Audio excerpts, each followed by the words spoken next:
Canada में police ने सिख रहनुमा हरदीप सिंह निज्जर के कत्ल के इल्जाम में भारतीय हिट स्क्वाड के 3 अरकान को गिरफ्तार कर लिया।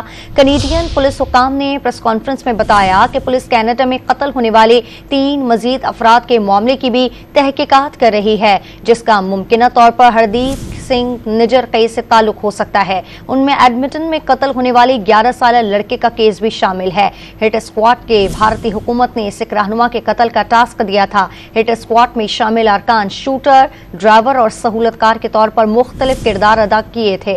मुल्जिमान को जुम्मे के रोज 2 सूबों में पुलिस कार्रवाइयों के दौरान गिरफ्तार किया गया। कनेडियन पुलिस हुकाम ने प्रेस कॉन्फ्रेंस में बताया कि पुलिस कनाडा में कत्ल होने वाले 3 मजीद अफराद के मामले की भी तहकीकात कर रही है, जिसका मुमकिना तौर पर हरदीप सिंह निज्जर केस से ताल्लुक हो सकता है। उनमें एडमिंटन में कत्ल होने वाले 11 साल लड़के का केस भी शामिल है। मुल्जिमान को जुम्मे के रोज 2 सूबों में पुलिस कार्रवाइयों के दौरान गिरफ्तार किया गया।